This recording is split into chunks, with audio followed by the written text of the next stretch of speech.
All right, Sky Gang.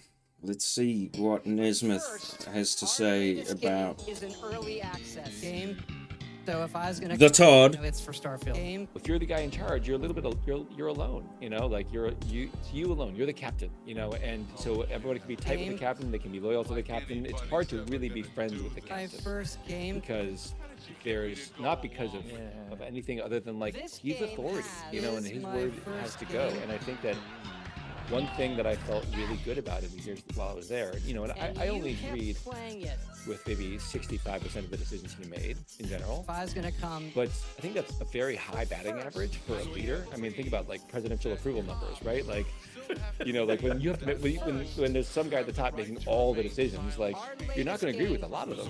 No. But I will say that I think at the time of Fallout and Skyrim and all that, I think there was a general feeling whether or not you were angry at Todd or annoyed at Todd or whatever. I don't think there's ever any feeling like anybody else should be in charge. And I think that's a huge. Okay, yeah, I don't care about what if Fallout and Skyrim character artist has to say that this was going to go about, and that's feeling of. and I don't care what Perky Pie has to say because again, he was like from Skyrim onwards. So I will agree. We've always take me to what we're all here He for. wants to be able to have his hands in everything. Yeah, That's not humanly possible. So you end up with a situation where some things get very lightly touched, and then the things he cares mostly about, he does a deep dive into. As talented as he is, it's a mistake to think that any studio director is personally doing all the work on anything. yeah. That's why I hate all of these like God Howard Lord of Lies memes.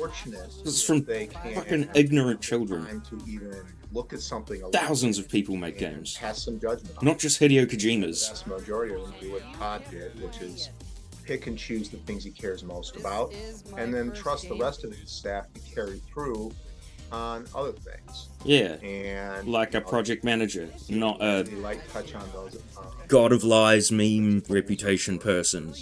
and let his directors and his managers and his talented staff try and create the best product they can. When I first joined the company in 2004, as you pointed out,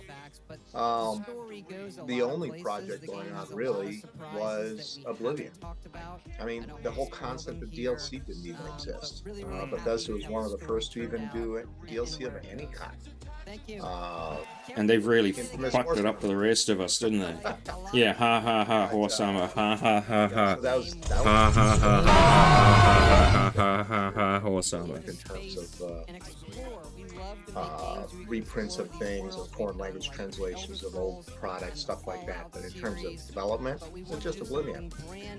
Fast forward to 3 years ago when I left, and you probably had 2,000 2 dozen projects that were on the table. Some small, some large. There's mobile games. There's remote things that he just has to, take a look at. In addition to a variety of larger projects. So, that's a lot. It is And the transition that you're talking about from him being extremely accessible to him being very difficult to access personally isn't something that happens overnight. That was years in the making. Uh, so it starts with people who are in management positions or leadership positions have easier access. Transitions to access to him has to go through them or is much less frequent. You have to schedule it way in advance, all that kind of stuff. And he tried very, very hard to be accessible for a very long time. This isn't something that any manager wants to do, is to become accessible. See that guy's manager. Manager. What are you going to do? Spend 3/4 of the day talking to each of them that wants to talk to you?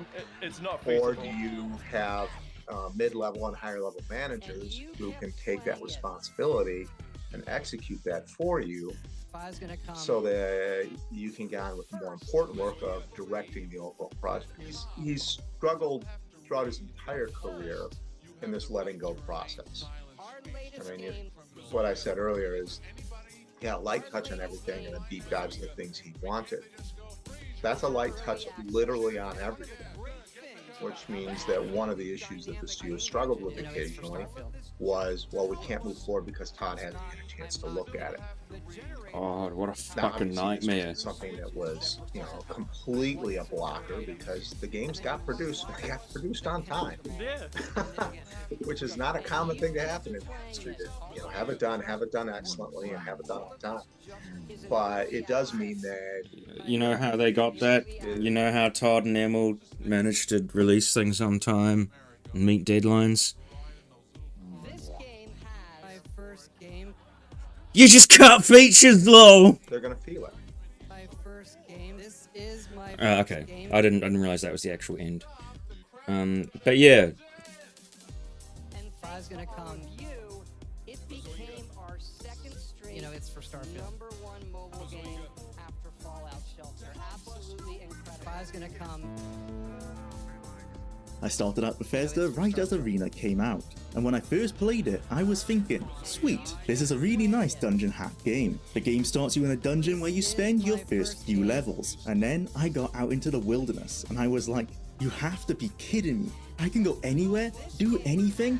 This rules. I came across a river, walked along it, found a boat, sailed it to a small island where I found a crypt, went in, killed skeletons, and found a great magical item. It was that single small experience that hooked me. Todd Howard, 2004. The first Elder Scrolls, a game forgotten to time by many. With Daggerfall having a second wind in the last couple of years, finding new fans amongst those who joined the series at a later point, is it time for the first game to have its chance at redemption? Over the next few hours, I'll be trying to answer that very question by deconstructing and analysing everything this game has to offer, from its Damn it, I can't find it. development to its gargantuan game world. This is the Was it in the Daggerfall one? The Elder Scrolls and the Fallout series, but we wanted to do something brand new where you could explore with complete freedom. Daggerfall released 25 years ago, and guess what? It's actually my favorite game in the series. Yeah, I said it. And this is coming from someone who played Morrowind first and didn't even touch Daggerfall until last year. But after a long bonding session with this Okay, look, I can't find it. But the story is here that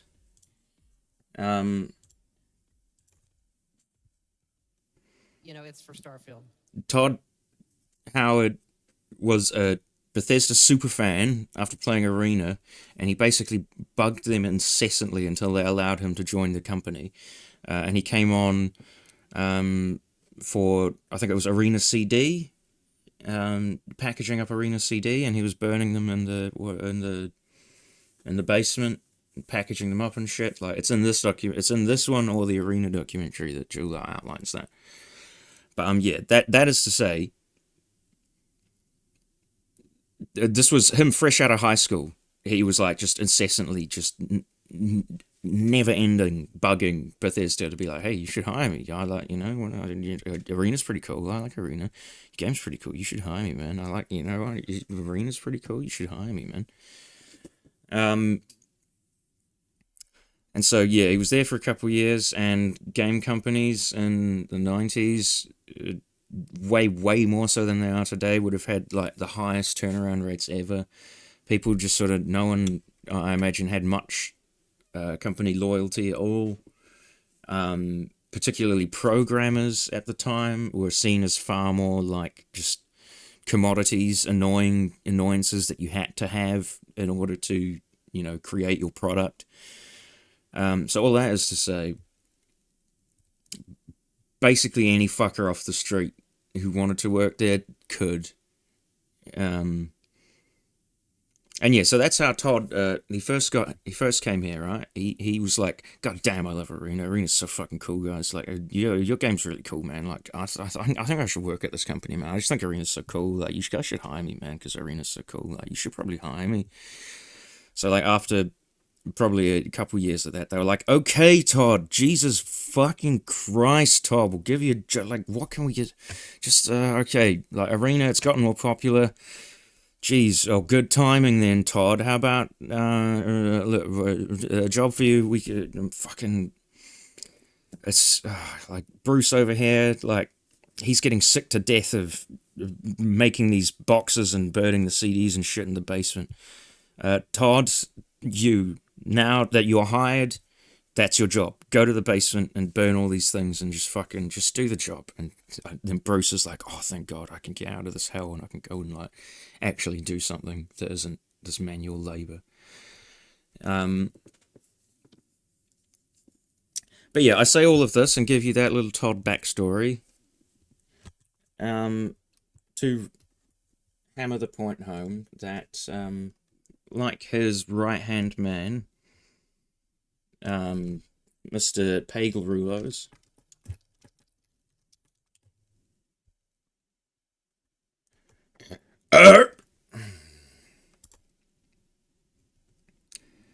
they're not, and they never were artists.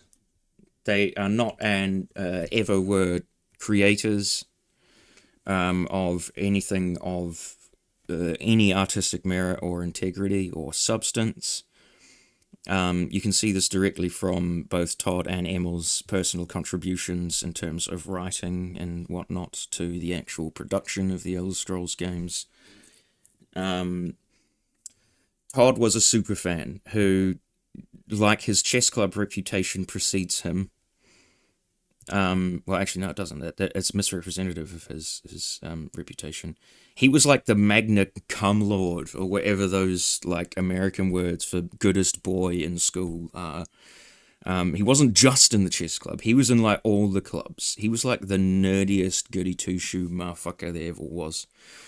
So that is to say, that's a boy who didn't do art. If you're that well adjusted, etc., like, you have not confronted the depths of the void that is being an artist. And similarly, Emil, Mr. Pagelroses,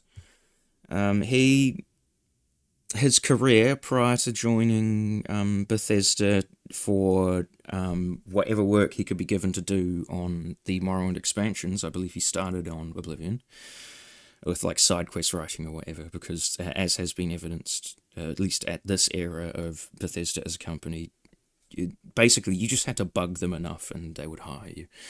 But yeah, prior to him being hired as a side quest writer for Blood Moon,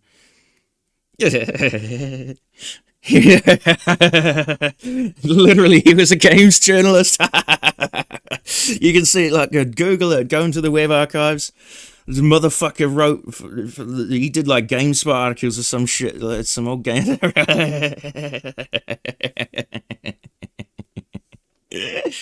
So yeah, again, very clearly a man who has never studied art in his entire fucking life and has fell upwards into a place of leadership and creative direction. Fart with reverb. Like, what the hell, oh my god, oh yeah. And then, like, Sky Babies grow up and they start thinking minorly critically about their slot medias that they have been digesting for their whole lives. And they go, wait a second, Starfield's actually really, really done. Oh, man, why haven't based Todd done it again like they did with the Scams? I loved Scamrim, and when I played Skyrim, there was lots story and big lore. There were lots of books in it I didn't read, and there was Blackreach.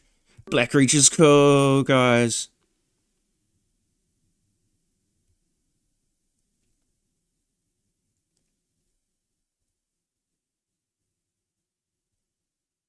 Yeah, I don't really know how to close this other than laughing at the Sky Babies. Haha.